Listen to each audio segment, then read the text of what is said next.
Selamat Hari Tuhan, saudara-saudaraku. Selamat merayakan Minggu Palma dan selamat memasuki Pekan Suci.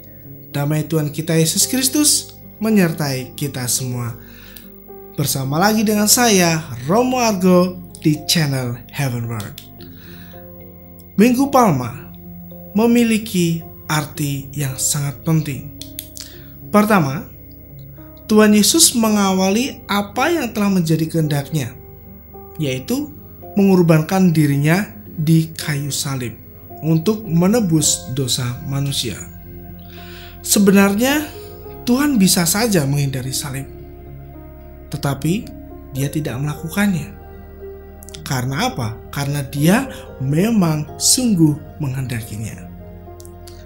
Pada suatu kesempatan, Petrus berusaha untuk menghalangi niatan Tuhan Yesus ini. Tetapi apa kata Tuhan Yesus? Enyahlah iblis, engkau suatu batu sandungan bagiku, sebab engkau bukan memikirkan apa yang dipikirkan Allah, melainkan apa yang dipikirkan manusia.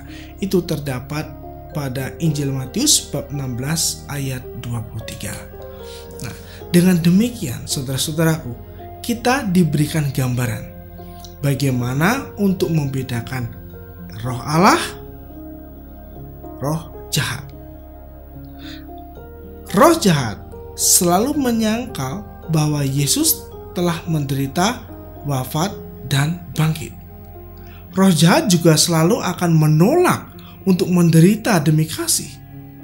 Dan roh jahat hanya mementingkan kepentingannya sendiri dan bahkan tidak peduli jika itu menyebabkan penderitaan bagi saudara-saudaranya. Itu roh jahat. Nah, yang kedua, arti penting yang kedua dari Minggu Palma adalah Tuhan Yesus menggenapi nubuat para nabi. Peristiwa Minggu Palma, di sana Tuhan Yesus memasuki Yerusalem dengan mengendarai seekor keledai. Dan di sana juga banyak sekali orang-orang dengan daun palem mengikuti Dia sambil bersorak, Hosana, diberkatilah Dia yang datang dalam nama Tuhan, Raja Israel. Nah, hal ini memenuhi nubuat dari Nabi Zekaria yang kita bisa baca dalam kitab Nabi Zakaria bab 9 ayat 9. Bersorak-soraklah dengan nyaring, hai putri Sion. Bersorak-sorailah, hai putri Yerusalem. Lihat, rajamu datang kepadamu. Dia adil dan jaya. Dia lemah lembut dan mengendarai seekor keledai. Seekor keledai beban yang mudah. Nah, di sini bisa kita ketahui bahwa peristiwa Minggu Palma yang terjadi di sana itu untuk menggenapi apa yang sudah tertulis dalam Perjanjian Lama, terutama dalam kitab Nabi Zakaria, sehingga kita bisa mendapatkan gambaran inilah Dia yang dijanjikan. Ironisnya saudara-saudaraku, mereka yang bersorak-sorai menyambut Tuhan Yesus pada saat itu, mereka pula lah yang berseru, salibkan Dia, salibkan Dia. Nah, seringkali saudara-saudaraku secara sadar atau tidak sadar, kita juga berada di antara orang-orang ini, mengeluh-elukan Tuhan Yesus. Namun kita membuat hatinya pilu dengan dosa-dosa kita, keangkuhan kita, keegoisan kita, kemunafikan kita, dan hidup kita yang jauh dari kasih, sehingga membuat orang di sekitar kita menderita. Karena apa? Karena perbuatan-perbuatan kita.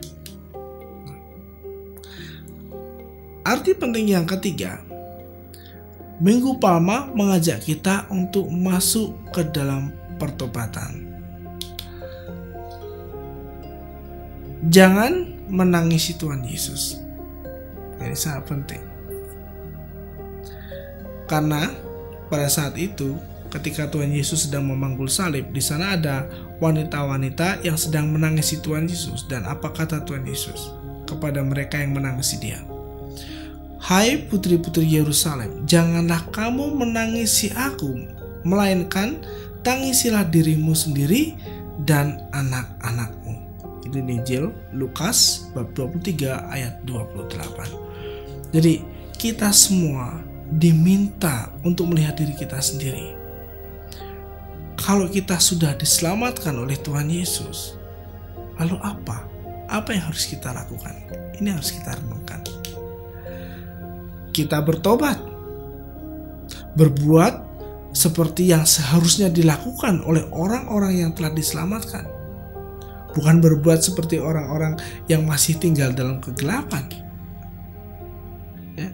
Jadi saudara-saudaraku, marilah kita saling mendoakan satu sama lain supaya kita mampu memasuki pekan suci ini dengan semangat pertobatan dan cinta kasih.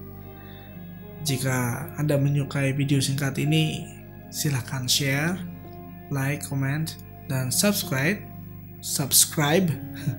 dan aktifkan notifikasi untuk video-video selanjutnya.